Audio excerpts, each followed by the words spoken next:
بسم الله الرحمن الرحيم. هنتكلم على شويه بيزكس خفيفه كده في الدوبلر. احنا اتكلمنا في الالترا ساوند البيزكس بتاعته. بالنسبه للدوبلر اللي اخترعه مبدئيا واحد اسمه اندرياس دوبلر في 1800 تقريبا 40، يعني قبل 100 سنه من اختراع ايه او من ابلكيشن بتاع الالترا ساوند نفسه.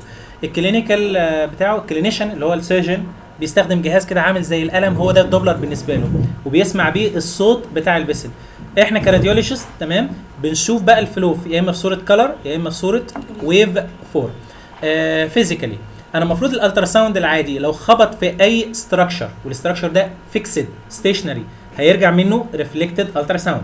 لو انا بعت الالترا ساوند بفريكونسي معينه وليكن 5 ميجا هرتز هترجع لي بنفس الفريكونسي 5 ميجا هرتز، ده بروفايدد ان الاستراكشر ده ايه فيكسد ستيشنري ما بيتحركش تمام. وبالتالي فرق الفريكونسي الريسيفد عن الترانسميتد هيبقى زيرو، مفيش اي فريكونسي ديفرنس، مفيش اي فريكونسي شيفت تمام كده. فريكونسي ديفرنس هنسميها فريكونسي شيفت. طيب لو الاستراكشر ده موفينج زي الار بي سيز بتاعتنا اللي هو الدم تمام، لو موفينج هيحصل some sort of change of الفريكونسي. لو جايه toward الالترا ساوند بيم toward البروب بتاعنا الفريكونسي هتزيد تمام. وبالتالي الريسيبيانت الريسيفد فريكونسي ناقص الترانسميتد هتبقى القيمه اكتر من زيرو، يعني هتبقى بالبوزيتيف تمام. ولو الاستراكشر ده موفينج اواي من الالترا ساوند بيم اللي انا بعته تمام هيحصل تشينج في الفريكونسي، المره دي هتقل، فالريسيفد ناقص الترانسميتد هتبقى اقل من الزيرو يعني بالماينس تمام. طيب نفس فكره الاسعاف تمام، وهي بتعدي من جنبينا وهي بتبعد، طول ما هي بتقرب الصوت ايه اللي بيحصل له؟ التون بتاعه بيزيد.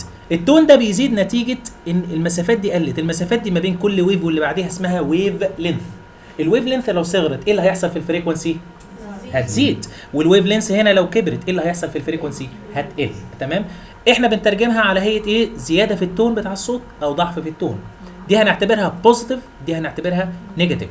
الكلام ده نتيجه تشينج اوف الفريكونسي تمام. التشينج في الفريكونسي اسمه دوبلر افكت، هو ده الاساس بتاعنا، اسمه دوبلر افكت، دوبلر شيفت، دوبلر او فريكونسي شيفت تمام. واتعملت لنا معادله فيزيائيه كده بيقول لك التشينج في الفريكونسي بيساوي الريسيفد ناقص الترانسميتد. كلام سليم تمام. انا باعت مثلا 5 ميجا هرتز رجع لي 5 ميجا هرتز و10 كيلو هرتز يعني 10000 تمام. او بتساوي 2 في الريسيفد في سرعه الدم على سرعه الالترا ساوند في البلاد فيسل في التيشوز تمام، اللي هي 1540. سرعه الدم حد عارفها؟ لا ما نعرفهاش، بس احنا عارفين الفريكونسي اللي انا باعتها واللي ايه واللي استقبلتها تمام. وبالتالي الحاجه الوحيده اللي بتبقى مش معروف في المعادله اللي هي سرعه الدم، طالما انا عارف كله هقدر احسبها. بس في عندنا مشكله صغيره كده هتقابلنا، ايه هي؟ ان الدم يا جماعه ستراكشر او البلاد فيسلز مش جايه تورد ولا اواي بالظبط، واخده ايه؟ واخده كيرف تمام. يبقى لازم اضيف على المعادله دي زاويه، حاجه اسمها كوزاين سيتا تمام. مش هتفرق معايا في النسا كتير. طيب يبقى اذا الدم ده بلاد فيسل جاي ناحيه البروب تمام. لو الدم اللي فيه جاي ناحيه البروب تغيير الفريكونسي هيبقى عامل ايه؟ ازيد ولا اقل؟ ازيد تمام كده، لان الايه الويف لينث بتقل تمام. لو رايح بعيد هتبقى اقل، يعني هيحصل تشينج في الفريكونسي. بس الكلام ده انا هنا بارلل للايه؟ للفلو، بارلل بالظبط، يعني مفيش زاويه. يعني كوزاين الزاويه كام؟ الزاويه هنا ما بين الاثنين زيرو، كوزاين الزيرو 1. يبقى المعادله كلها هتتضرب فيه 1. يبقى السيجنال الدوبلر اللي هتطلع لي هي اعلى سيجنال ممكنه تمام. فانا بحاول لو انا عايز سيجنال قويه ابقى بارلل للفيسل على قد ما اقدر. يعني ايه بارلل للفيسل؟ انا عندي ده مثلا الالترا ساوند بروب انا حاطه على بطن البيشنت تمام. لو البلاد فيسل جاي كده بيربنديكولار لا، لو البلاد فيسل جاي كده عفوا لو جاي هنا بيربنديكولار على البيم دي هتبقى سيجنال وحشه، لكن لو هنا جاي بارلل للبيم هتبقى اعلى سيجنال. مين البلاد فيسل اللي عندنا بيعمل كده؟ الميدل سيريبرال ارتري. السكال فيها ميدل سيريبرال فوق وميدل سيريبرال تحت. ميدل سيريبرال سواء فوق ولا تحت طالما جاي توورد او اواي الزاويه ما بينه وبين البيم كام؟ 0. يبقى المعادله هتتضرب في كام؟ في 1 تمام، اعلى سيجنال، احسن سيجنال، وادق سرعه هتتقاس. لذلك الفيسل الوحيد في الاوبستاتريك اللي هقيس السرعه بتاعته هو الميدل سيريبرال. تمام، اما باقي الفيسلز ما تحاولش تقيس سرعه، هنقيس حاجات تانية بديله للسرعه. طيب لو الفيسلز دي واخده انجل على البيم يبقى لازم اقيس ايه؟ الكوزاين بتاع الانجل دي. بيقول لك لو انا بيربنديكولار بالظبط على البيم، زي مثلا خليها لو انا بيربنديكولار على البيم يبقى الزاويه بين الاثنين كام؟ 90. كوزاين ال 90 صفر، يبقى المعادله كلها هتتضرب فيه صفر. يبقى هلاقي سيجنال ولا لا؟ تقريبا اجنورابل سيجنال، نون دايجنوستيك سيجنال. تمام، لذلك لو انا ده عندي البيم وانا مميله وده بلاد فيسل جاي من الناحيه دي لغايه الناحيه دي، تمام، جاي من الناحيه دي يبقى توورد ولا اواي؟ توورد. يبقى الشيفت هيطلع بوزيتيف ولا نيجاتيف؟ بوزيتيف فريكوانسي شيفت، وبالتالي هيظهر لي ويف فورم بوزيتيف. بوزيتيف يعني ايه؟ ده خط اسمه بيز لاين، يبقى الويف اللي هتظهر اباف البيز لاين. تمام. طيب هنا البلاد فلو بقى بالنسبه للبيم اواي، تمام، وبالتالي هيطلع نيجاتيف، يبقى هتبقى ويف فورم بيلو البيز لاين. طيب انا كل ما بقرب ناحيه البيم كل ما الزاويه تبقى ايه؟ بيربنديكولار. يعني هنا في ايه؟ في هنا زاويه معموله، الزاويه دي بدات تبقى بيربنديكولار، هنا تقريبا بقت مور ليس بيربنديكولار. يبقى الفريكوانسي شيفت، الفريكوانسي ديفرنس، كل ما ابقى بيربنديكولار كل ما الفريكوانسي شيفت ايه؟ يقل، لان الكوزاين بتاع الزاويه قاعد يقل. تمام، عفوا بيقرب من ال 90، وبالتالي الكوزاين بيقرب من الزيرو، وبالتالي السيجنال كل ما قرب ناحيه البربنديكولار السيجنال تلاقيها ايه؟ قاعده بتقل. طول الويف قاعد يصغر لدرجه انه ممكن في مرحله من المراحل ما اشوفش اي ويف خالص، نو سيجنال، اللي هي وانا ايه؟ بصور بيربنديكولار. تمام، لذلك كده كلمه عندنا في الدوبلر كان قالها لنا دكتور عمرو الهادي جزاه الله خيرا، قال لك الدوبلر يحب الحال المايل، لازم تميل علشان تعرف تقيس سرعه دقيقه. تمام، الايمج ديسبلاي. تمام، ازاي بطلع صوره؟ اول حاجه انا ممكن اطلع صوت. اشمعنى؟ الفريكونسي شيفت غالبا انا ببعت مثلا 5 ميجا هرتز بيرجع لي 5 و10 كيلو هرتز، او 5 ناقص 10. هي الودن بتسمع كام هرتز يا جماعه؟ من 20 ل 20000، يعني من 20 هرتز لغايه 20 كيلو هرتز. الفريكونسي شيفت من فضل الله علينا انها واقعه في الاوديبل رينج، لذلك صوت الدوبلر بسمعه. ده اللي نقول لك ايه؟ انا هسمعك صوت الجنين يا ست. تمام، ليه؟ انا بقوم حاطط البلس الدوبلر واقوم مسمعها الفريكونسي شيفت اللي بتبقى في الاوديبل رينج. تمام، يبقى اللي انا بسمعه ده الفريكونسي شيفت، هو ده الدوبلر شيفت او الدوبلر افكت. فدي طريقه، بس هل اشخص بيها؟ لا، انا ما بشخصش بالصوت، لان انا محتاج حاجتين. انا محتاج دايركشن اوف فلو، فيلوسيتي اوف فلو. الدايركشن سهل، اباف البيز لاين ولا بيلو البيز لاين. تمام، هنا برضو حاجه اسمها كلر ماب، اباف البيز لاين ولا بيلو البيز لاين بالنسبه للكلر او بالنسبه للويف. فانا هقدر اعرف ايه؟ دايركشن. الجهاز بيجيبها لي عن طريق دي بوزيتيف شيفت ولا نيجاتيف شيفت. الحاجه الثانيه فيلوسيتي اوف بلاد، بعرفها ازاي؟ عن طريق قوه الشيفت. كل ما الفريكونسي شيفت يبقى كبير يبقى سرعه البلاد فيسل ايه؟ اعلى. تمام، سرعه البلاد فيسل اعلى لو انا ويف بطولها فوق، وهنا ببص على السرعات. طب لو انا كلر بعلى في البرايتنس بتاع الكلر، يبقى كل ما الكلر بقى مور برايت كل ما سرعه البلاد فيسل هاير. يبقى هنا لونه مثلا ازرق وهنا لبني، انهي الاسرع؟ اللبني. هنا احمر وهنا برتقاني، انهي الاسرع؟ الاحمر. تمام، انهي الابطا؟ عفوا البرتقاني. انهي الاغمق او انهي الابطا؟ الاغمق.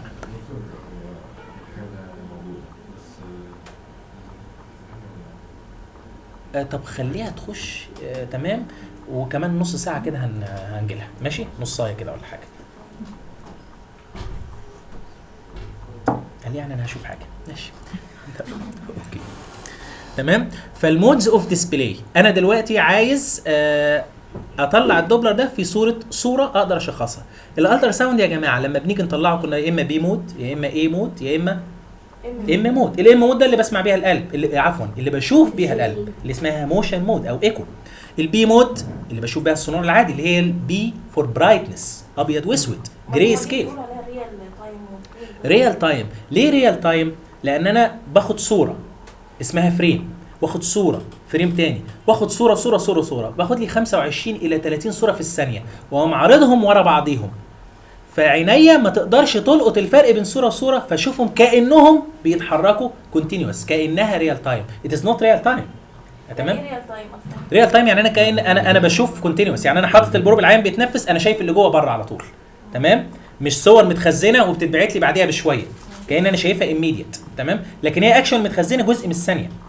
فلو انا عملت حاجه بطأت او قللت الفريم ريت، هبدا القط الجاب ما بين كل صوره وصوره، بنشوفها في بعض الاجهزه. تمام، لما استخدم كلر على دوبل الاقي الصوره بطأت، فقدرت اشوف الايه الفريمز دي. لا، حاول انت تقلل الكالر بوكس، تعمل مش عارف ايه، تسرع الفريم على قد ما تقدر. الفريم لما بيبطأ التشخيص بيضعف. تمام. قلنا البي مود او الجري سكيل، السونار العادي بشوف الانترفيس ما بين كل تيشو وتيشو، على كل انترفيس يقوم راجع لي شويه الترا ساوند، على كل انترفيس يرجع لي. لكن الدوبلر بيشوف ايه؟ الموفينج ستراكشرز. الموفينج ستراكشرز. وعندي 3 مودز بقى: كلر، باور، وسبيكترم. اول واحد فيهم الكلر. الكلر ده انا بدي كل دايركشن بدي له كلر معين، وليكن الكلر اللي فوق هو اللي توورد البروب، هو اللي بوزيتيف فريكوانسي شيفت. الكلر اللي تحت اواي من البروب، نيجاتيف فريكوانسي شيفت. يبقى المعلومه اللي كنا بنسمعها وفاكرين انها غلط، الاحمر ده هو الارتري والازرق هو الفين، المعلومه دي غلط. احمر يعني ايه؟ يعني توورد. ازرق يعني ايه؟ يعني اواي. بس بروفايدد ذات لازم تكون الكالر ماب الاحمر هو اللي فوق. طب لو الازرق هو اللي فوق، يبقى الازرق هو اللي توورد، يبقى دايما اللي فوق هو اللي توورد، اللي تحت هو اللي اواي. تمام. البلاك. البلاك ده مينز البيز لاين. البيز لاين ده يعني فريكوانسي شيفت صفر، يعني السرعه نزلت لغايه الصفر، يعني الزاويه زي ما قالت الدكتوره زاويه 90 وبالتالي الكوزاين صفر، مفيش سيجنال. تعال نشوفها دلوقتي. يبقى الكلر الغامق ده، الاحمر الغامق ده، جاي توورد البروب، يعني بوزيتيف فريكوانسي شيفت، سرعته عاليه ولا واطيه؟ واطيه. اما الاصفر عاليه، الازرق واطيه واواي، والاخضر تمام. فعندنا ادي بلاد فيسل اهو. البلاد فيسل ده هل جاي من الناحيه دي للناحيه دي ولا جاي من الناحيه دي للناحيه دي؟ بص اللي توورد ايه؟ احمر، يبقى هو جاي الناحيه دي. تمام كده، هو جاي من الناحيه دي. حتى السهم اهو هنا ليه كان اصفر؟ لان الزاويه ما بينه وبين البيم كانت كويسه. تمام، كانت قريبه من ان يبقى ايه؟ بارلل. بعد كده بدا يحمر لان الزاويه دخلت على البربنديكولار. بعد كده هنا الزاويه بقت ايه؟ بربنديكولار بالظبط 90 درجه. كوزاين 90 صفر، مش هيبقى فيه اي سيجنال. بعد كده بدا يبعد، بس يبعد لسه الزاويه مثلا 70 80، وبالتالي ايه؟ السيجنال قليله. لكن في اللون ايه؟ الازرق الغامق لانه بعيد. بعد كده هنا ايه؟ الزاويه اتحسنت لكن قوي خالص بقى اخضر. فدي الكلر ماب. تعال نشوفها بقى على الويف فورم. مش دي اختلاف سرعات؟ يعني هو سرعتنا مختلفه، سرعه الدم سرعه الدم واحده، سرعه الدم ما بتتغيرش، لكن الانجل اللي انا بقيس بيها تمام بتتحسن، وبالتالي السرعه هنا ريلاتيفلي هتلاقيها اعلى من هنا، اعلى من هنا. يعني هنا الدم واقف مستحيل، مع ان انا لو قست هنا هتلاقي كأن سرعه الدم صفر. دي اسمها ايرورز اوف ميجرنج. الدم سرعته واحده. ده على حسب انا ما بحط البروب. دي حسب حطيت للبروب. طب انا مثلا لو انجلت البروب كله الناحيه دي، انا مبدئيا مش هشوف الناحيه دي، لكن كل ده هشوفه بسرعه واحده. عشان كده بقول لك الدوبلر يحب الايه؟ الحال المايل. ميل تقيس. بس الكلام ده لو انا بقيس سرعات. في النساء ولله الحمد انا مش هحتاج السرعات غير في الميدل سيريبرال بس. امال الباقي هحتاج انديسز هنقول عليها دلوقتي. طب ده بالنسبه للكلر. الويف فورم مش هنا توورد، يبقى الويف فورم هتبقى ايه؟ اباف البيز لاين. وهنا اللي هو البرايتر الزاويه حلوه تمام، وبالتالي السيجنال كبيره. هنا الاحمر الزاويه ضعفت، وبالتالي السيجنال ايه؟ ضعفت. هنا بيربنديكولار بيز لاين من غير سيجنال. ونفس الكلام بس في الاذر دايركشن. تمام. في مود تانية اسمها انرجي مود، او اسمها باور مود، او اسمها انجي مود. المود دي يعني ممكن ننساها شويه. دي بتعتمد على ايه؟ ما بتعتمدش على الفريكوانسي شيفت، بتعتمد على الامبليتيود. امبليتيود يعني ايه؟ نورمال يا جماعه حد بيشوف الار بي سيز في السونار العادي اللي هو البلاد فيسل؟ لا، اشوف اني كوج. طب مش الار بي سيز دي مش المفروض برضو بتبعت ريفلكتد ويف؟ لكن ريفلكتد الترا ساوند، ريفلكتد ايكو. الريفلكتد ايكو بتاعها بيبقى فيري مينيمال امبليتيود لدرجه انه ما بيبانش. تمام. فالمود دي اسمها باور او انرجي. اي امبليتيود موفينج حتى لو كانت ضعيفه بصورها. فالمود دي مالهاش دعوه بالدايركشن، ما بتعمليش اي دايركشن، لكن اي موفينج ستراكشر ايا كان الامبليتيود بتاعته بتلقطها، وبالتالي بترسم لي الاورجن رسم. عشان كده اسمها انجيو مود او باور او انرجي. تمام. دي بنحتاجها لو بصور ستراكشر سرعه البلاد فيسلز بتاعته او سرعه الفلو مينيمال قليله خالص، الكلر مش قادر يلقطها، بقوم عامل لها ايه؟ الباور مود. ثالث مود عندنا اللي هي السبكترال مود. بنستخدم كيرسر اللي هو الكيرسر بتاع الدوبلر ده، بندوس على زرار اسمه بالسد ويف بي دبليو، بيظهر لي الكيرسر ده الخط ده فيه حاجتين، حاجه اسمها سامبل فوليوم، انا هقيس منين بالظبط، يعني لازم يكون السامبل فوليوم ده هي علامه اليساوي في نص الفيسل. طب لو علامه اليساوي دي كانت هنا في التيشوز مش هيظهر لي اي سيجنال لانها اتحطت على ستيشنري ستراكشر، فلازم تتحط السامبل فوليوم في موفينج ستراكشر جوه البلاد فيسل في نصه بالظبط. تمام. دي النقطه الاولانيه. النقطه الثانيه السهم ده اسمه انجل كوركشن. يعني ايه انجل كوركشن؟ بيقول لي الانجل بتاع البيم على البلاد فيسل كام. تمام. كام دي انا المفروض انا اللي بتحكم فيها. يعني ايه انا اللي بتحكم فيها؟ اخليها اسمها ايه دكتور؟ انجل كوركشن. تمام. هقول لك دلوقتي الستيرنج ده. الانجل كوركشن دي ما بين البيم وبين البلاد فيسل. تمام. طب لو الانجل دي مثلا 70 80، هل انا متوقع السيجنال هنا تبقى حلوه؟ مبدئيا السيجنال وحشه والسرعه غلط، لان الكوزاين كده ايه بقى غلط. طب لو الانجل دي 40 50 احسن، اتحسنت كده. لو الانجل دي 15 ولا 10 احسن واحسن. لو الانجل دي صفر روعه. كده كل ما الانجل تتجه ناحيه الصفر كل ما قيس سرعه دقيقه. تمام. يبقى حاول تصغر الانجل دي على قد ما تقدر وانت بتقيس سرعه. نصغرها اقل من كام؟ اقل من 60. لكن لو قدرت توصلها للصفر يا ريت. يبقى هم حاجتين اللي بنتحكم فيهم، السامبل فوليوم والانجل كوركشن. طبعا في حاجات تانية كتير بس انا مش هاخد فيها. عندي بقى نوعين من البلاد فيسلز، نوع اسمه هاي ريزيستنس فلو ونوع اسمه لو ريزيستنس فلو. يعني ايه؟ انا عندي في الكاردياك سايكل الجزء الاولاني اسمه سيستول، الجزء الثاني دايستول. السيستول اللي بيتحكم فيه الكاردياك اوتبوت او الستروك فوليوم، فده ثابت. الدايستول اللي هو الجزء الثاني اللي بيتحكم فيه البريفرال ريزيستنس. تمام. يعني ايه؟ يعني لو عضو مهم الفيسلز هتبقى فازو دايليتد، انا عايز دم على طول اوفر الكاردياك سايكل، وبالتالي الريزيستنس هتبقى ايه؟ قليله، وبالتالي الدايستول بتاعه يبقى حلو، هتلاقي عالي، فهتلاقي دم في السيستول ودم في الدايستول، كله انتجريت، كله رايح. لكن لو رايح مثلا لاطراف الفيسلز فازو كونستريكتد، وبالتالي الريزيستنس عاليه لدرجه ان الدم هيخش لها هتقوم مرجعاه. تمام. وبالتالي الريزيستنس عاليه جدا لدرجه ان الدايستول هيبقى ريفيرسد، يعني في الاتجاه العكسي. الدم بدل ما هو رايح في السيستول رايح بالكاردياك اوتبوت، يجي وقت الدايستول لا يرجع شويه، انا مش محتاج دم ايه في الدايستول. تمام. فلو لقيت بلاد فيسل فيه الثلاثه ويفز دول 1 2 3، ده اسمه تراي فيزيك، 3 فيزز، ده هاي ريزيستنس فلو. لكن لو فيسل واحد كله فوق البيز لاين ده اسمه مونو فيزيك، هي فيز واحده، ده اسمه لو ريزيستنس فلو. وكل ما الدايستول بتاعه يعلى كل ما يبقى ايه؟ الدم اللي واصل احلى واحلى. يبقى لو انا عندي امبليكال ارتري المفروض الاقي الدايستول ده ايه؟ عالي. يوتراين المفروض الاقي الدايستول ده ايه؟ برضو عالي. طب لو لقيت اليوتراين او الباك الدايستول قليل وواصل لغايه البيز لاين، ده معناها ان الدايستول قليل، معناها ان الريزيستنس عاليه، معناها ان العيان ده فيه اي او جي ار. تمام. هنشرحها دلوقتي انت بالتفصيل.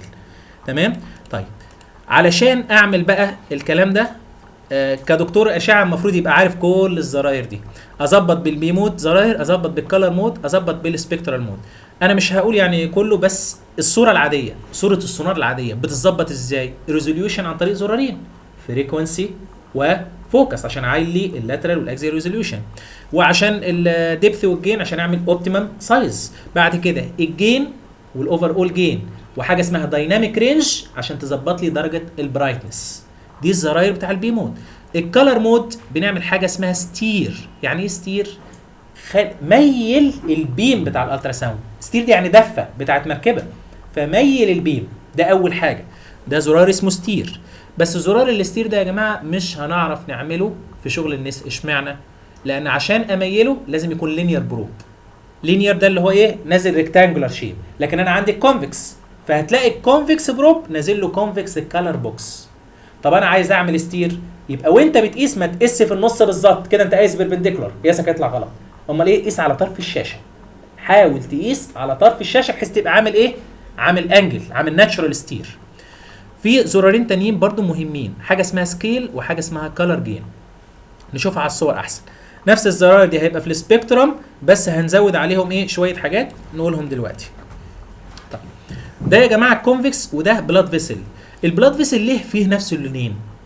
هو رايح جاي الدم؟ لا، هو رايح في اتجاه واحد، بس هنا كان بالنسبه للبيم ايه؟ البيم جاي كده، هنا كان بالنسبه له توورد فبان احمر، هنا بيربنديكولار مش شايف كلر، لكن هنا بالنسبه له اواي فبان ازرق. هنا كان احمر لكن الانجل هنا احلى من الانجل اللي هنا، وبالتالي السرعه هنا ريلاتيفلي اعلى، وبالتالي هنا جه مور برايتر. تمام؟ ده بالنسبه للكونفكس. لكن لو انا عندي لينير بروب اللي هو مربع، هقدر اعمل ستير للكلر بوكس، ده اسمه كلر بوكس. لو نزلت الكلر بوكس بالشكل ده وعملت له ستير كده وعملت له ستير كده، نفس البلاد فيسل ومع ذلك اللون اتغير، وكمان السيجنال قوتها اتغيرت. هنا السيجنال مالها ضعيفه.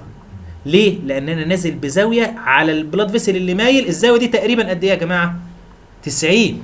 تمام؟ ادي البيم وادي البلاد فيسل 90، يبقى انا متوقع ان السيجنال هنا هتبقى ايه؟ وحشه جدا. تمام؟ اوكي. طب هنا السيجنال اتحسنت. تمام؟ الانجل هنا اقل من 90، هنا الانجل بقت ايه؟ اقل خالص، وبالتالي السيجنال بقت ايه؟ اعلى. يبقى لازم اميل، دي اللي اسمها ستير. تمام؟ طيب الزرار الثاني حاجه اسمها بي ار اف، بالس ريبيتيشن فريكونسي او فيلوسيتي سكيل. انا دي اسمها كلر ماب وده اسمه كلر بوكس. الكلر ماب دي ده البيز لاين، ده السرعات القليله توورد، وده السرعات العاليه. انا ممكن اخلي اخر الكلر ماب هنا مثلا 20 سم بير سكند. انتوا عارفين السرعه ايه؟ المسافه المقطوعه في الزمن سنتي بير سكند، هنا 20 سم بير سكند. لكن سرعه البلاد فيسل ده وليكن 40 سم بير سكند. ايه المشكله اللي هتحصل؟ هيفضل يعلى يعلى يعلى لغايه الاصفر، بس هو اعلى من الاصفر، يقوم لافف واخد من اللبني، حاجه اسمها راب اراوند ارتيفاكت او اسمها اليزنج ارتيفاكت. دي بتظهر في صوره ايه؟ ان انا بشوف في البلاد فيسل الاثنين كلرز البرايتر في نفس الفيسل. يبقى ده كده ايه؟ الفيسل ده سرعته اعلى من اعلى حاجه في الكلر ماب. يبقى انا اعمل ايه في الكلر ماب؟ اعلي السرعه شويه، اعلي السرعه عن طريق زرار اسمه بي ار اف اللي هي اسمها بالس ريبيتيشن فريكونسي او اسمه فيلوسيتي. لو عليت البي ار اف شويه ايه اللي حصل؟ بقى هوموجينس. ليه؟ بدل ما 40 بقت 60، وبالتالي سرعه البلاد فيسل جت في الحته دي، بقى هو ده اللون بتاعه. طب لو عليت اكتر من كده 100، تمام؟ 100 دي انا مش هلقط غير السنترال فلو بس.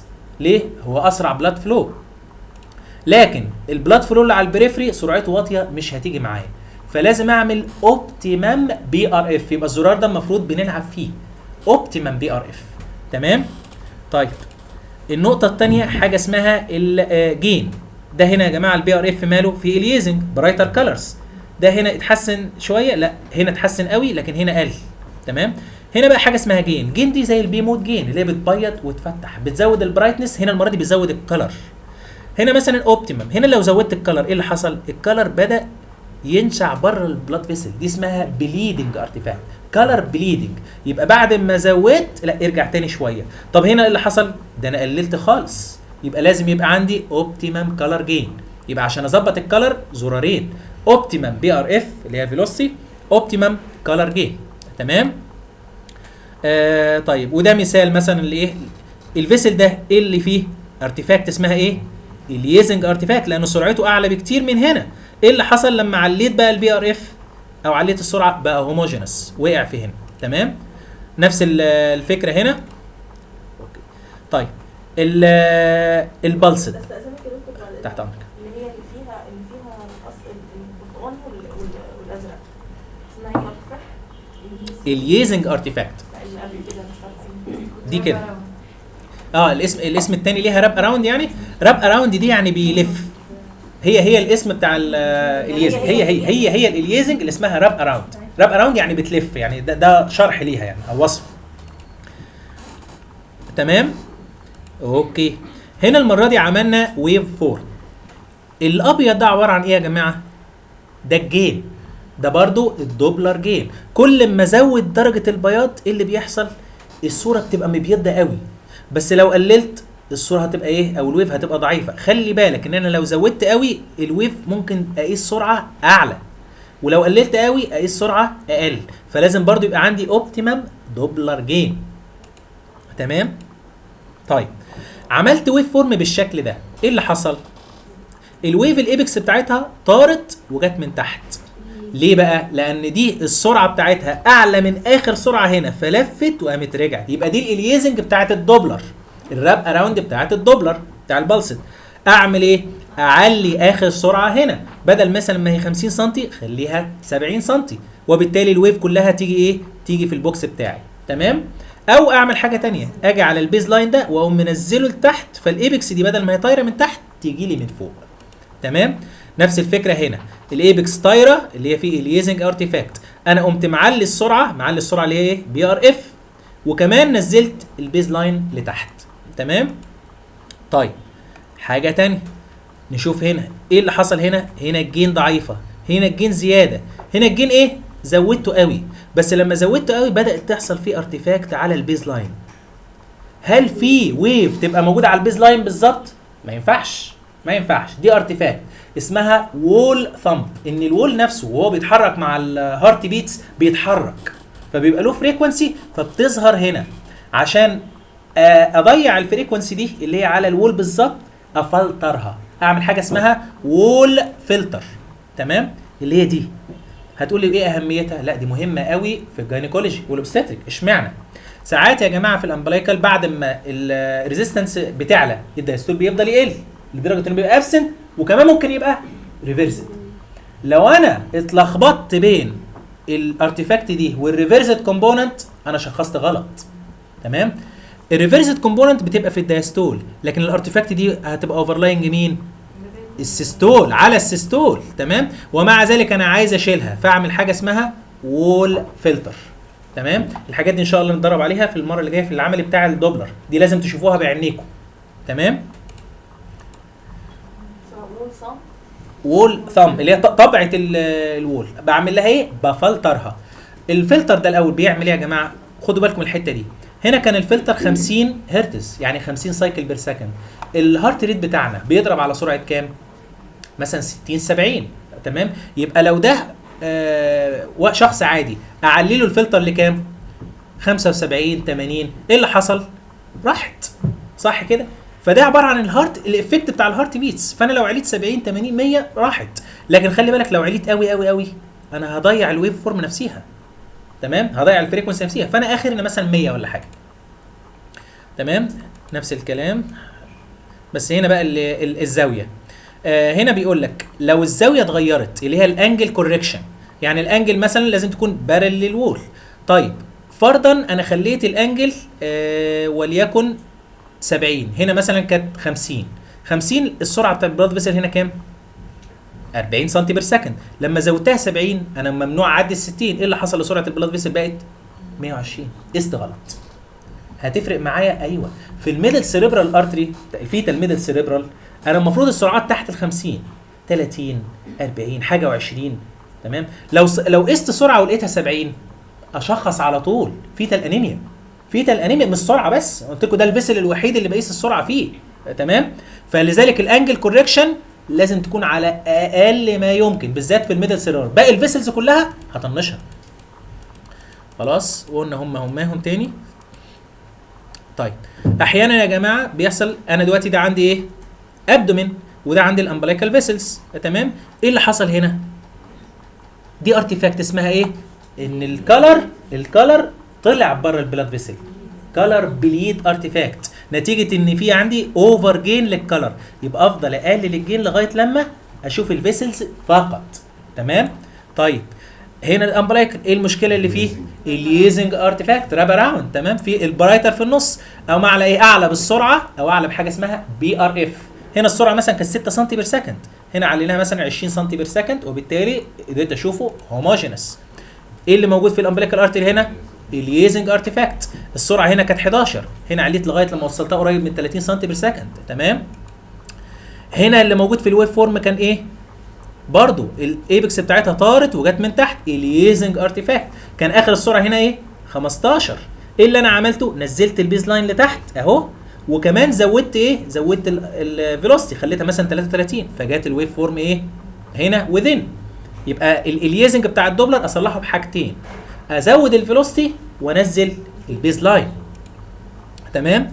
طيب قست عندي هنا ده سامبل فوليوم، السامبل فوليوم هنا جاب ارتري وجاب فين، وبالتالي الارتري بيبقى انتجريد صح كده، والفين ريتروجريد. تمام؟ ده بوزيتيف شيفت لكن ده نيجاتيف شيفت، ده احمر لكن ده ازرق. فين السيستول؟ السيستول اللي هو ده. فين الدايستول؟ الدايستول اللي هو الجزء الباقي ده. ايه راينا في الدايستول ده؟ حلو ولا لا؟ حلو جدا، ده تقريبا نص الدايستول، نص السيستول.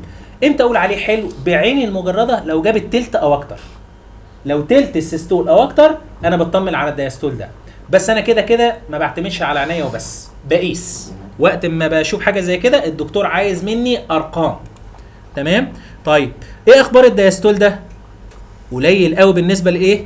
للسيستول. يبقى اللي فات كان لو ريزيستنس لكن ده هاي ريزيستنس. لو قلت لك ان ده مثلا نون بريجننت يوترس هتقول لي مفيش مشكله وده يوتراين ارتري. لو قلت لك ان ده امبليكال مثلا وانا عندي 20 اسبوع مفيش مشكله، لسه ما جبتش ال 28 بتاعه الدليفري والكلام من ده. تمام؟ طيب السرعه بتاعته لو فرضا ان ده مثلا ميدل سيريبرال، الانجل هنا 30، الانجل هنا 50، الانجل هنا قايسه سرعه كام؟ 80 سم بير سكند، هنا 100 سم بير سكند. واخدين بالكم يا جماعه الانجل لما تتغير ايه اللي بيحصل؟ السرعه بتختلف، السرعه بتختلف، لكن بتفضل وزين نورمال طول ما انا تحت ال 60 درجه، السرعات لسه وزين نورمال. عديت ال 60 بتلاقي سرعات خياليه، سرعات كلها غلط، لكن افضل انجل هي الزيرو. تمام؟ نخش بقى في الايه؟ في الفيتال دوبلر. معلش على المقدمه دي كرهاني انت، انا حاسس بكده يعني. اوكي. الفيديو موجود وهيبقى تو بي ريبيتد. لعله خير، لعله خير. الفيتال سيركيوليشن، الفيتال سيركيوليشن ديفرنت عن الادلت سيركيوليشن بثلاثه ميجور شانتس. تمام؟ في شانت بين الرايت سايد والليفت سايد، وده طبعا الاوبستريشن فاهمينه احسن منا بكتير لان هم طبعا وحوش اناتومي. تمام؟ ده بافتراض ان هو وحوش اناتومي. في داكتس فينوزس، فورامين اوفال، داكتس ارتريوزس. الدم بيخش عن طريق الامبليكال فين ولا الامبليكال ارتري؟ برافو عليكم، الاكسجينيتد بيخش عن طريق الامبليكال فين. من الامبليكال فين انا عايز اوصله للهارت، بس الامبليكال فين بيروح للليفت بورتال، هتلاقي فيه وصله اسمها داكتس فينوزس للاي في سي للرايت سايد اوف الهارت. طيب هو وصل للرايت سايد اوف الهارت، انا عايز اوصله الليفت عشان ينشر للجسم كله. في وصله ما بين الليفت اتريوم والرايت اتريوم اسمها فورامين اوفال، بتبقى مفتوحه في الفيتس. ووصله ثانيه ما بين، احنا هنا طلع مثلا من رايت اتريوم على رايت فنتريكل على البلمونري ارتري، في وصله ثانيه بين البلمونري ارتري والديسندنج ثوراسيك اورتا اسمها داكتس ارتريوزس. تمام؟ فدي عندنا كده السيركيوليشن. هنا الاثنين امبليكال ارتريز تمام بيجوا من جنب اليورينري بلادر لان هم تكمله مين؟ الانترنال ايلياكس. تمام؟ وبيكملوا يخرجوا بالدي اوكسجينيتد بلاد، يقوم داخل الاكسجينيتد بلاد على الليفت بورتال، يقوم عامل وصله اسمها داكتس فينوزس للاي في سي، والاي في سي وصل للرايت اتريوم. من الرايت اتريوم له طريقين، الفورامين اوفال على طول على الليفت اتريوم فالليفت فنتريكل فالاورتا. تمام؟ او من الرايت اتريوم على الرايت فنتريكل على البلمونري ترانك، ومن البلمونري ترانك عن طريق داكتس ارتيوزس الى الاورتا تاني. فدول الوصلات بتوعنا، انا بس عشان ايه نفهم الدنيا ماشيه ازاي. طيب انا دلوقتي عايز اقيس ايه بالظبط؟ دي عندي سرعه ودي عندي سرعه. اعلى سرعه في السيستول اسمها بيك سيستوليك فيلوسيتي، اخر سرعه في الدايستول اسمها اند دايستوليك فيلوسيتي. انا هقيس دي وهقيس دي. طيب يا دكتور انت مش مظبط الانجل خالص. تمام؟ مش ممكن السرعات تبقى غلط؟ طبعا غلط، بس انا هقيس ريشيو بين الاثنين، يبقى حتى لو الاثنين غلط الريشيو طول عمرها هتطلع صح، الريشيو ثابته بالظبط كده. علشان كده ما بيهمنيش الانجل كوريكشن خالص طول ما انا بدور على الحمد لله طول ما انا بدور على اي يو جي ار. وات از اي يو جي ار؟ فيتال هايبوكسيميا. لكن لو بدور على فيتال انيميا ميدل سيريبرال هايبر دايناميك هنقولها دلوقتي. طيب بقيس ايه؟ بقيس 3 قياسات. قياس منهم بتاعنا كراديولوجيست اللي هو مين؟ الريزيستيف اندكس. الماشين يا جماعه هي اللي بتقيس القياسات دي مبدئيا، انا بحط حطه هنا وواحده ثانيه هنا والماشين بتطلع لي 3 قياسات. القياس الاولاني اسمه ريزيستيف اندكس، ده عباره عن السيستول ناقص الدايستول على السيستول. تمام؟ ودائما وابدا احنا كدكاتره اشعه لازم يكون تحت 7/10. يعني ايه تحت 7/10؟ يعني الدايستوله اعلى من تلت السيستول. تمام. القياس الثاني والثالث يهم دكاتره النساء اللي هم البي اي 5/10. 5/10 الى 10. ماشي، عشان بس الكيز عملي نشتغل عليها شويه وهنرجع نكمل. تمام. التكمله مهمه عشان هنتكلم على الامبليكال ارتري والفيتال جروث الاي جي ار وكده. طيب البي اي والاس دي ريشيو. البي اي عباره عن السيستول ناقص الدايستول على الافريج او المين. دي بالنسبه للاوبستريشن مور اكيوريت. وبرده نفس الكلام اس دي ريشيو سيستول على دايستول. تمام. يبقى عندي كام قياس؟ 3: ريزيستيف اندكس، بالساتيليتي اندكس، سيستول دايستول ريشيو. تمام. طيب الدوبلر ستاديز بتاعتنا انا ممكن اعلق على الماتيرنال سايد. هنعلق عليه بايه؟ يوتراين ارتريز، ده بدري خالص. وممكن البلاسنتال سايد يبقى الامبليكال ارتريز. الفيتال سايد عندي ارتيريال سيركيوليشن، فينوس سيركيوليشن، فيتال هارت، واحده ورا الثانيه، يعني مش مره واحده. لو الارتيريال الاول، لو البلاسنتال سايد الامبليكال ارتريز نورمال ما كملش، لو اب نورمال شوف الفيتال سايد اتاثر ولا لا، اللي هي الارتيريال سيركيوليشن. الميدل سيريبرال بتاعنا هو الممثل بتاعها، اتاثر شوف الفينوس سيركيوليشن. الدكتاس فينوس هي الممثل بتاعها، اتاثر بص على الهارت، ايكو كارديوجرافي. هنحاول نقولهم بشكل ان شاء الله مبسط.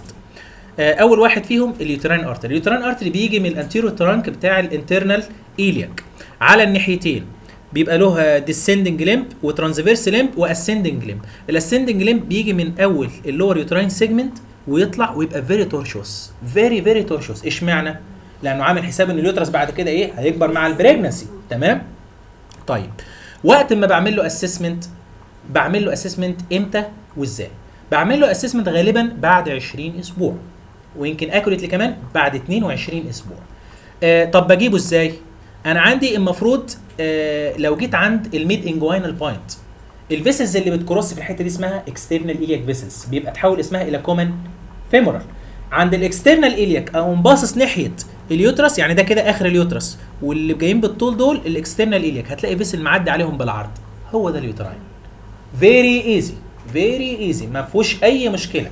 ببص باجي عند اليوترس واقوم باصص لبره ناحيه الميد انجوينال بوينت، بلاقي فيسلز ماشيه بالطول اللي هي الاكسترنال ايلياك فيسلز. تمام. الاقي اركز على الفيسل اللي جاي بالعرض اللي كروسنج اوفر ورايح ناحيه اليوترس، هو ده اليوتراين ارتري. طب الويف فورم بتاعته عامله ازاي؟ احنا قلنا في سيستول وفي دايستول. النون بريجننت يوتراين زيه زي الفيرست ترايمستر، لسه البلاد فلو بيتكون، لسه البلاسينتا الفاسكولار بيد بتتكون وبتفتح، فلسه ايه اللي هيحصل؟ عندي حاجه اسمها ايرلي دايستوليك نوتش او بري دايستوليك نوتش، هتلاقيها موجوده. الريزيستيف اندكس عالي جدا لدرجه انك ما تقيسوش. ليه؟ يا جماعه الدايستول اصلا مطحون، وبالتالي الار اي اللي هو الريزيستيف اندكس هيبقى اكتر من 8/10، اكتر من 9/10. طيب مع البروجريشن في الايرلي سكند ترايمستر 15 16 17 18 اسبوع، ايه اللي حصل؟ النوتش بدات تقل والدايستول بدا يعلى. طيب في الليت سكند، السكند ده واصل لغايه كام اسبوع يا جماعه؟ اللي هو 26. تمام. يعني تقريبا من عند 22 اسبوع المفروض نورمال بريجننت فورم يجي عندي، اللي هو عباره عن ايه؟ نو بري دايستوليك نوتش، ابسنت بري دايستوليك نوتش، والدايستول بتاعه عالي جدا، يعني الريزيستيف اندكس لو يعني كام؟ اقل من 7/10 في اي فيسل الا اليوتراين، اقل من 6/10، وفي كتاب كمان اقل من 85%. ليه يا جماعه؟ اليوتراين في غايه الاهميه، ربنا سبحانه وتعالى عامله من اعلى الدايستولات اللي في الجسم، عالي جدا. الدايستول بتاعه لو بقى اعلى، لو مثلا 7/10، ده هيحصل له اي جي ار وبري اكلامسيا واكلامسيا وما الى ذلك. تمام. ايه اخبار؟ ادي يا جماعه مين؟ الاكسترنال ايلياك، وادي مثلا اللور بارت بتاع اليوترس. شايفين الكروسنج فيسل؟ قيس بعد الكروسنج على طول. ليه؟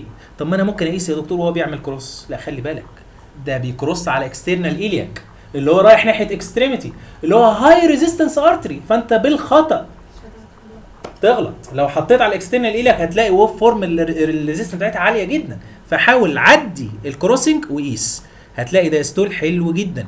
انا بقيس سرعه؟ لا، بقيس اعلى حته في السيستول، اخر حته في الدايستول، وابدا اجيب الريشيوز بتاعتي، ار اي بي اي اس دي ريشيو. طيب يهمني امتى او ايه الابنورماليتيز بتاعتنا؟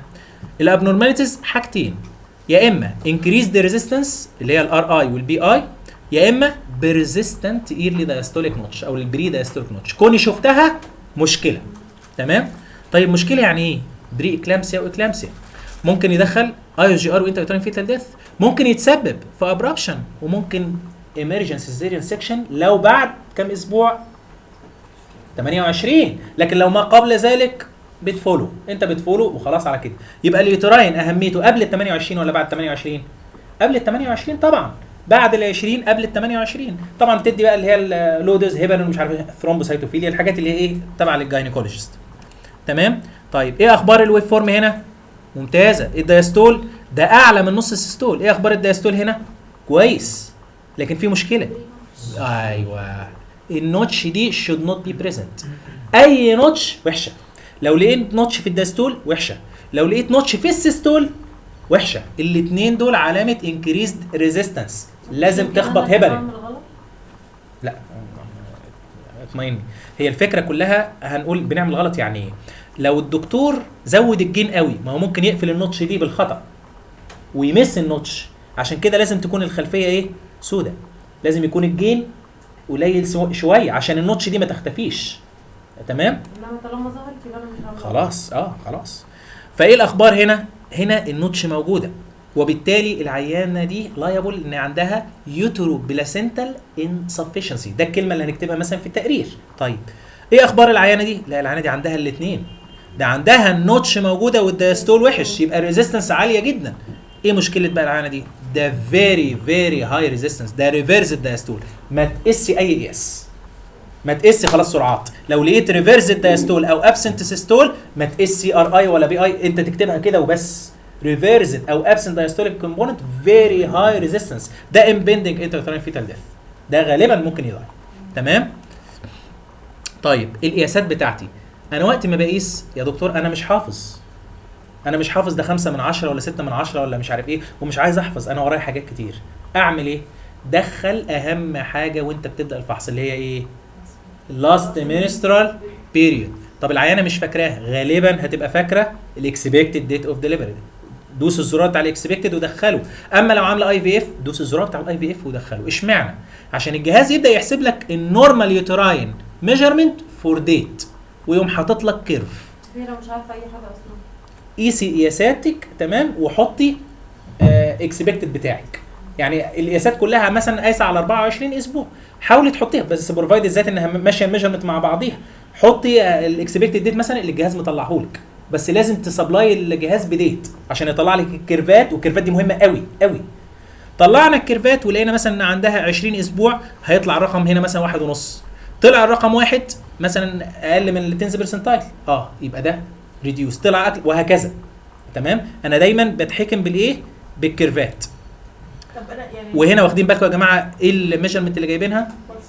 بي اي. البي اي والاس دي ريشيو بالنسبه للنساء ادق من الار اي. اتفضل يا دكتور. يعني هو النورمال اللي في النص؟ النورمال دايما اللي في النص اكوردنج للديت، ما هو ده اسمه الميديان او الستاندرد، ودول الستاندرد ديفيشن بتاعهم، ده ال 19 برسنتايل وده ال 10 برسنتايل. فلازم دايما يبقى موجود هنا. لو جه هنا اكتب مثلا ميجرنج كذا نورمال فور ديت وخلاص على كده. لكن ممكن مثلا الرقم اللي نورمال بالنسبه للعيانه هيبقى ابنورمال بالنسبه لواحده ثانيه. فلذلك الكيرفات دي يا جماعه في غايه الاهميه. كل الميجرمنتس بتاعتنا المفروض تتحط في كيرفات. طيب انت لو بره الكيرف من فوق يبقى ايه؟ ابنورمال، سواء هنا ولا هنا ابنورمال. ابنورمال وخلاص يعني ما هي الفكره اطمئني. ايه الابنورماليتي في اليوتراين؟ انكريز ذا ريزيستنس مش ديكريز. الديكريز ده حلو طبعا ماشي، بس غالبا مش هتلاقي في يعني هو اتجاه واحد بس اللي هتلاقيه ابنورمال. تمام. طيب الامبلايكل النورمال بتاعه تمام برضو بيديفلوب مع الوقت. تمام. البلاسينتا هتبدا ايه؟ تدينا، او الريزيستنس بتاعتها هتبدا تقل شويه بشويه، وبالتالي هو داخل في مش لاقي ريزيستنس. فكل ما هيبروجريس مع البريجنسي الدايستول بتاعه ايه؟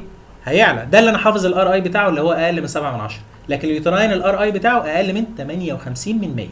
انا كدكتور اشعه بحفظ الار اي، لكن الباقي الكيرفات. طيب نورمال الامبلايكال هتلاقي فيه الكويلنج ده. تمام. وقت ما بقيس برضو الثلاثه. ايه اخبار الدايستول هنا؟ كويس الى حد ما، كويس التلت او اكتر. تمام. وده مين ده؟ الامبلايكال فين، حاجه نون بالساتايل، انا مش شايف فيه اي بالسيشن. خلاص ده الامبلايكال فين وفي الاذر دايركشن. تمام. هنا تقريبا انا يعني بالعافيه ممكن امشيه نورمال، بالعافيه ممكن امشيه نورمال، لكن واحد تاني هيقول لي لا ده ابنورمال، يبقى الحكم ما بيننا ايه؟ قيس. تمام. اوكي، ايه اخبار ده؟ ده 10 على 10. طب ما تيجي نشوف الار اي بتاعه شايف كام؟ 55. البي اي قلنا لحد كام نورمال؟ الار اي 7 من 10. البي اي والاس دي انا مش حافظهم، نطلع لهم ايه؟ الكيرف. طلع الكيرف. تمام. هو ينفع يبقى فيه الار اي كويسه والبي اي يبقى مش كويس؟ غالبا هيتحركوا مع بعض. غالبا هيتحركوا مع بعض. الوقت اللي اقل من 58 ده اليوتراين، الار اي بتاع اليوتراين. اما الار اي بتاعه الامبلايكال اقل من 7 من 10. الار اي بتاع الميدل سيريبرال اعلى من 7 من 10. وقت المقاس هنا يا جماعه الار اي شايفينه اس ار اي ولا بي اي؟ بي اي، لان فعلا الاوبستريشن المفروض يلتزم بدي اكتر. طيب الابنورماليتي اللي بتاعتنا يا اما انكريز دي ريزيستنس اللي هي الار اي هيعلى، البي اي هيعلى، ده نتيجه الدايستول ماله قل، يا اما المرحله اللي بعديها ابسنت دايستول، المرحله اللي بعديها ريفيرس دايستول. انا في المرحلتين ما بقيس، لو شفته كده خلاص اكتب وخلاص. الفيتس ده لايبل ايه؟ اي جي ار انترتاين فيتال ديث، يا اما اعمل له بسرعه سي اس. تمام. ودي الويف فورم بتاعتنا. ده النورمال. ايه اللي حصل هنا؟ الار اي عليت جامد نتيجه الدايستول ريديوست، هنا الدايستول ابسنت، هنا الدايستول ريفيرسد، ودول الاربعه بتوعنا. هنا هاي ريزيستنس، هنا تقريبا هاي ريزيستنس او نيرلي لوست، هنا خلاص ديفينتلي لوست. امال مين اللي تحت ده؟ ده الفين. هنا المره دي بقى ريفيرسد، ده امبندنج انتراترايتال فيتال ديث. تمام. طيب هنا الاخبار ايه؟ انا حاسس انه عالي شويه. تمام. الار اي هنا طلع كام؟ 73. هنا الار اي ريفيرسد، وهنا ايه؟ ابسنت. تمام. بس خلي بالك لحسن مش ممكن اشك ان انا ان انا مش 4 صح. اما انا لسه كنت هقول حاجه، خلي بالك لحسن تكون مفلتر اكتر من لازم، فتكون مفلتر الويف الدايستول. تمام. خلي بالك من الفلتر في الحته دي، لان الدايستول هنا قليل قوي وانت بتفلتر الحاجات القليله، فلازم الفلتر بتاعك تقلله شويه، تقلله. تمام.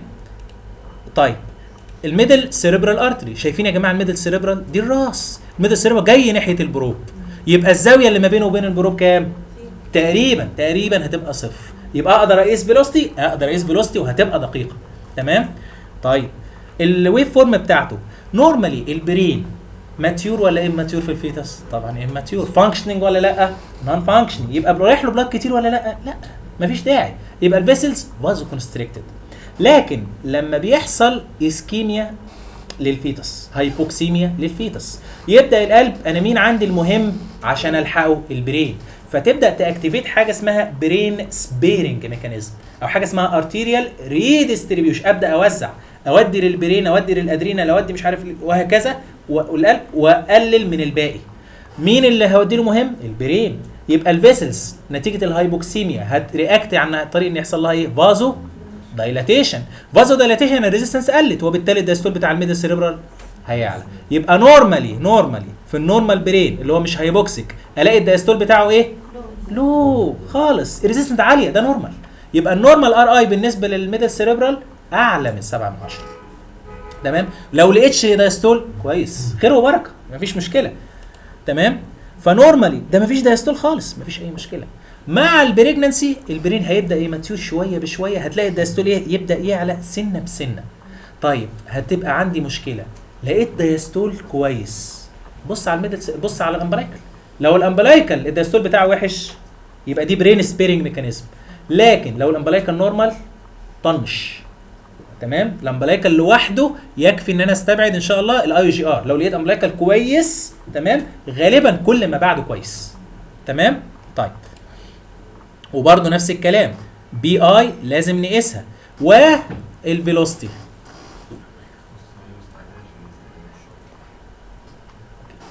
تمام. يبقى حاجه تانية بقيسها، حاجه تانية بنقيسها في الميدل سيريبرال اللي هو ايه؟ الفيلوسيتي. يبقى تقريبا انا قست في كله الريزيستيف انديسز ما عدا الميدل سيريبرال، زودت عليه الفيلوسيتي وين انديكيتد. لما الكلينيشن يقول لي انا شاكك في فيتال انيميا، شاكك ان ده عنده ار اتش انكومباتيبيليتي، عنده هايدروبسيفيتاليس، انا حاسس انه دايليتد امبليكال فين، هايبر داينامكس، عنده كوريو انجيوما، حاجه عامله عنده بولي هيدرامنوس، حاجه عامله هايبر دايناميك سيركيوليشن، في فلويدز كتيره، اعمل لي ارجوك الميدل سيريبرال، شوف لي فيه انيميا ولا لا. تمام، واحط الميدل سيريبرال في الحته دي واشوف السرعات بتاعته. وعندنا كل ما يحصل فيتال هايبوكسيميا اللي هي الايه؟ الاي جي ار التيبيكال بتاعنا. ايه اللي هيحصل في البرفيوجن بتاع الميدل سيريبرال؟ خلينا الميدل سيريبرال بس. الفازو دايلاتيشن، وبالتالي البلاد فلو ايه؟ هيزيد، البلاد فلو هيزيد، الريزيستنس هتقل. تمام كده؟ يبقى ده النورمال، لكن ده ابنورمال. ده هنا ده بقى شكله شبه الايه؟ شكله شبه الامبليكال، الدايستول بتاعه عالي جدا، يبقى ده برين سبيرنج ميكانيزم، ده الارتيريا ديستريبيوشن، دي تاني مرحله. يبقى المرحله الاولانيه لما الامبليكال كان ابنورمال هنسميها احنا ايرلي فيتو بلاسنتال انسفشنسي او مايلد. لكن لو دخلنا في المرحله دي بقى دخلت على سبجكتيف، قول عليها مودريت. تمام، او اكتيفيتد برين سبيرنج ميكانيزم، اكتيفيتد ارتيريا ديستريبيوشن. عرف الكلينيشن ان انا كده ايه؟ دخلت في ستيب ثانيه. تمام، الحق وولد، ما تستناش اكتر من كده. تمام. طيب لو بقى الميدل سيريبرال واخد الشكل ده قرب من اليوتراين. تمام. ايه مشكله الكلام ده؟ ان الفيسلز بتاعت البرين يا جماعه فرايبل، لو حصل لها فازو دايلاتيشن والبلاد فلو راح لها كتير ممكن ترابشر، تعمل لي بعد كده اول ما الفيتس ده يتولد، حتى لو اتولد بريماتيور، جيرمينال ماتريكس هيموريدج، دكاتره الاشعه، جيرمينال ماتريكس هيموريدج، تعمل لي ليوكوماليشيا، تعمل مشكله بيرمننت. لو ما اتولدش في المرحله دي هتعمل مشكله بيرمننت. تمام. طيب الدايستول ده ماله؟ حلو جدا صح، لكن السيستول معدي، ده حاسس انه شوتنج، ده الفيتال انيميا. بتلاقي الدايستول بتاعه اعلى من 50 55. تمام، عفوا انا اسف، السيستول. تمام، كويس صحيحين. تمام، وهتحط هنا في 2 ريجونز. تمام، او 2 زونز. الزون الاولانيه تمام اللي هي تقريبا معدي 50 او 55، وممكن تحدي حتى ال 60، دي مايلد انيميا. اكتر من كده يعني وصل سبعينات، لا ده كده سيفير انيميا، كده الهارت بقى ده هايبر دايناميك سيركوليشن. تمام. اوكي. داكتس فينوزس، لما بيحصل الهارت بدا يعمل ريديستريبيوشن، الهارت هيجي له فتره وهيتعب. طب الريزيستنس بتاعت القلب او التعب بتاع القلب هينعكس على البلاد فيسلز اللي داخله فيه، اللي هم مين؟ الاي في سي والداكتس فينوس. مش الداكتس فينوس هي اللي بتشيل الدم كله من الامبليكال فين لغايه الهارت، فيحصل ابنورماليتي في الداكتس فينوس. بس دي اخر مرحله ودي صعبه بصراحه. هي المفروض الامبليكال فين داكتس فينوسس على الاي في سي. الويف فورم بتاعتها نحاول نقولها دلوقتي ويركنوها على جنب. تمام. الويف فورم بتاعتها 3 ويف فورم، اس فور فنتريكولار سيستول، والدي فور فنتريكولار دايستول، والاي اتريال كونتراكشن. مرحله الدايستول بيبقى جزء باسيف فهتلاقي انتجريت. تمام. واخر مرحله في الدايستول الاتريا بيعصر نفسه عشان ايه؟ يفضي شويه الدم ده، وبالتالي ممكن يرجع لي شويه دم ورا. تمام، اللي هي اسمها اتريال كونتراكشن. انا بركز على الاتريال كونتراكشن دي في الداكتس فينوزس، ابص على دي طول ما هي فوق البيز لاين خلاص نورمال داكتس فينوزس. يبقى هنا ادي 1 2 اس دي، والاي فوق البيز لاين نورمال داكتس فينوزس. الداكتس فينوس وقت ما نجيبها ازاي؟ انا غالبا بجيبها بالاكزيال، لكن ممكن ساجيتال. هلاقي ادي الامبليكال فين وهو داخل. تمام، هتلاقي ناحيه الاي في سي حاجه عامله اريزنج. اشمعنى؟ الدكتس الامبليكال فين بدل ما هو 4 5 مللي دخل الدم بتاعه في حاجه 2 مللي. طالما صغرت اليومن ونفس كميه البلاد فلو هتعدي فيه، لازم اعمل ايه في السرعه؟ ازودها. فهتلاقي حته اوف اليزنج وزين الامبليكال فين. تمام، يبقى هو ده مكان الدكتس فينوزس. هتلاقي اس دي اي، اس دي واي. تمام. ايه اللي حصل هنا للايه؟ ريفيرسد. ايه اللي حصل هنا للايه؟ ريفيرسد. ريفيرسد دي معناها امبندنج هارت فيلير. قلت مكانها فين؟ مكانها فين؟ وقت ما ببص على الامبليكال فين. تمام، الامبليكال فين وهو داخل هتلاقي حاجه منه طالعه ناحيه الليفر ليفت بورتال او ناحيه الاي في سي. انا هنا مش هقدر اشوف ليفت بورتال واي في سي يعني اكوريت لان الفيسلز هتبقى كتيره. شوف الحته اللي اليزنج. تمام، في الانترا ابدومينال امبليكال فين، غالبا ده المكان بتاع الدكتس فينوزس. طيب يبقى البروتوكول بتاعنا وده خدته من الاستاذ دكتور حسين ابو المكارم جزاه الله خيرا. قال كل ما انا قبل 28 اسبوع حاول تستخدم اليوتراين. تمام، لان انت مش هتولد لو لقيت ابنورمال امبليكال. بعد 28 اسبوع تمام بص على الامبليكال. لو الامبليكال نورمال خلاص مفيش اي جي ار غالبا. لو ابنورمال يبقى ايرلي او مايلد فيتو بلاسنتال انسفشنسي. كمل. تمام، بص على الارتيريا سيركيوليشن اللي هي الميدل سيريبرال. لو نورمال خلاص انا بتكلم في مايلد. لو ابنورمال يبقى انا عمل ايه او حصل ارتيريال ديستريبيوشن اللي هو البرين سبيرنج ميكانيزم اكتيفيتد، ولد بسرعه. طيب ابنورمال وعايز كمل ستيب 3، شوف بقى الهارت تعب ولا لا، شوف داكتاس فينوزس. لو ابنورمال امبندنج فيتال هارت فيلير، المفروض يعني نعمل له فيتال ايكو، بس طبعا يعني مش الدرجه دي. في ميسيلينيوس انديكيشنز، من ضمن الانديكيشن انا بحط الكلر على اليورينر بلادر عشان اشوف 2 فيسلز جنبيها. اشمعنى؟ مش كل فيسل من دول بيمثل واحد من الامبليكال ارتريز، وانا عندي كونستانت امبليكال فين، اذا النمبر اوف فيسل في الكورد هنا كام؟ 3. دي حاجه لازم، دي بيزك، دي حاجه من بيزك اكزامينيشن، انك تحط الكلر على اليورينر بلادر في كل عيان. شوف 2 ارتريز يبقى ده 2 امبليكال ارتريز، يبقى 3 فيسل كورد. اشمعنى؟ لانه ممكن يبقى 2 فيسل كورد كروموزومال ابنورماليتيز وحاجات تانية، يبقى ده من ضمن البيزك. حاجه تانية المفروض احط كلر اشوف الكورد انسيرشن. نورمالي الكورد انسيرشن سنترال في البلاسنتا. يعني ايه سنترال؟ يعني بعيد عن اخر 2 سم. طب لو في اخر سنتي او 2 سم اسمه مارجنال. عدى من البلاسنتا وعدى تحت الممبرينز وطلع اسمه فيلامنتس، ده هيبقى معاه اي جي ار وده برده معاه اي جي ار، يعملوا مشاكل. ولو كمان عدى من قدام السيرفكس بيبقى اسمه فازا بريفيا. يعني هنا لو الارتري ده عدى من قدام السيرفكس تمام، وهيبقى مشكله كمان ان البلاد هنا اوف فيتال اوريجين مش ماتيرنال تمام. طيب ده اسمه ايه؟ فازا بريفيا. تمام. الفازا بريفيا ده انا ممكن اشوف لو عدى من قدام السيرفكس وعمل كونكشن ما بين بلاسنتا وبلاسنتا ثانيه اللي هي البايبرتايت او الاكسسوري لوب. حاجه ثالثه برضو او حاجه رابعه من ضمن الانديكيشنز، شوف ايه دي؟ كورد اراوند نيك. ادي الفيتس وحواليه لفه الكورد. شوف هنا كورد اراوند نيك ولا لا، وشوف لفه واحده ولا اكتر من لفه. عيل عنده او فيتس عنده اوريجو هيدرامنيوس، بص على الاورطه عشان اشوف مين؟ الرينال ارتريز، بصه واحده.